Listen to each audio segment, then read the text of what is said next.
రాత్రి తుపాకీ పేలుస్తా అంటే పొద్దున్నే పేలుస్తా అన్నారుగా. త్వరగా లేచి మీ తుపాకీని పేల్చండి. తుపాకీ ఎప్పుడెప్పుడు పేలుతుందా అని వెయిటింగ్. కమాన్, కానివ్వండి.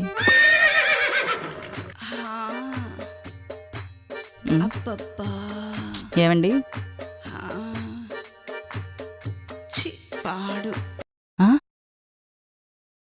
ఈ మనిషేడి? నా నత్తిమొగుడు ఎక్కడికి వెళ్ళాడు? పనికి ముందు బాత్రూంకి వెళ్ళి తుపాకీని సబ్బుతో శుభ్రపరచుకుంటున్నాడా?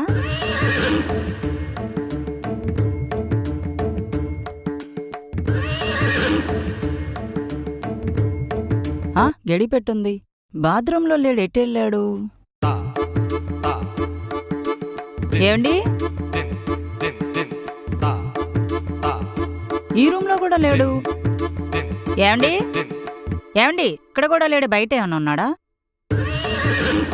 ఎక్కడికి వెళ్ళాడో ఏంటో. ఏమండి ఏమండి, ఎందుకు అక్క గట్టిగా అరుస్తుంది? ఏమండి ఎక్కడికి వెళ్ళారండి? ఏమైంది అక్క అంత గట్టిగా అరిచావు? బావ గట్టిగా పెట్టాడా? బావ కనపడలేదే. నువ్వు నచ్చక వేరే ఎక్కడైనా గుణపం దింపడానికి పోయాడా? నా మొగుడు ఎక్కడ పడితే అక్కడ గుణపం దించే టైప్ కాదు. దించితే నా ఒక్కదానికే దించుతాడు. నా మొగుడు రత్నం, రవ్వలడ్డు.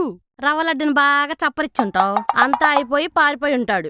నా మొగుడు కనబడట్లేదని బాధలో ఉన్నానే, కాస్త ఓదార్చవే. పతివ్రతలకైతే అన్ని మొగుడుతోనే కాబట్టి ఎంతైనా ఓదార్చొచ్చు. నీకేంటక్క 24 గంటల్లో 24 మందిని సెట్ చేసుకుంటావు. నువ్వేం చెల్లివే, ఇంతలా ఎలా వెకిలిస్తున్నావు? మంట కాలుతుందంటే తప్పే ఉందక్క. నేనడిగే దానికి నువ్వు చెప్పేదానికి ఏమైనా సంబంధం ఉందంటే? మంట కాలుతున్నది ఎంత నిజమో, నీలో ఉన్న మంటకి ఎంతో మంది మగాళ్ళ జీవితం బలి చేస్తామన్నది కూడా అంతే నిజం. నీతో మాట్లాడడం కంటే కష్టమైంది ఏదైనా సరే నోట్లో పెట్టుకొని సైలెంట్గా ఉండడం బెటర్. నీకో దండం. దీనికి పెట్టుకుని బాగా అలవాటైంది.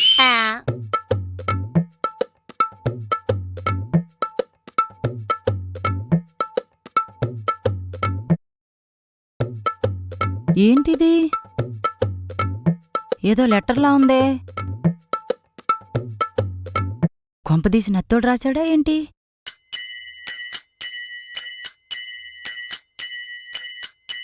మై డియర్ పూజిత, ప్రతిరోజు 30 షాట్లు 60 ముద్దులతో నా జీవితాన్ని అన్ని రకాల కోరికలతో ఆనందపరిచావు.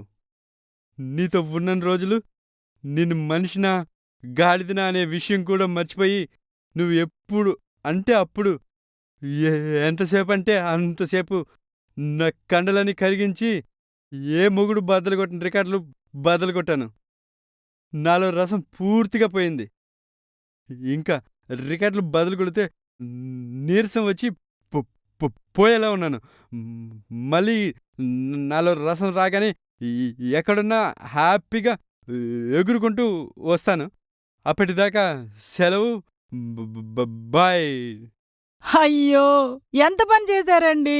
రసం రావట్లేదని చెప్తే అర్థం చేసుకొని ఇబ్బంది పెట్టేదాన్ని కాదు. ఇప్పుడు ఎవరు నాకు గుణ పొందించుతారు? ఇప్పుడు ఎవరు నా పళ్ళు పిప్పి పిప్పి చేస్తారు? అక్క, నువ్వు తలుచుకుంటే అవన్నీ ఎంతసేపు? నీ టాలెంట్కి ఎవరినొకడిని ఈజీగా సెట్ చేసుకుంటావు. పాపం మన చుట్టుపక్కల ఉన్న మగాళ్ళ పరిస్థితి తలుచుకుంటేనే భయం వేస్తుంది. అంతేగాని నా పరిస్థితి చూస్తే కనీసం జాలి కూడా వేయట్లేదా? వేస్తే నువ్వెవడొకటి చేత వేయించుకోకుండా ఉంటావే ఏంటి? నీ గురించి నాకు తెలీదా? ప్లీజ్, కొద్దిసేపు నువ్వు నాకు కనిపించకుండా ఉండవే. నాకు నేనే వాదార్చుకుని బాధ తగ్గించుకుంటాను. సెల్ఫ్ సాటిస్ఫాక్షన్లో నువ్వెంతైనా ఎక్స్పెక్ట్ కదక్క. సర్లే అక్క, నీ కొంతసేపు కనపడంలే.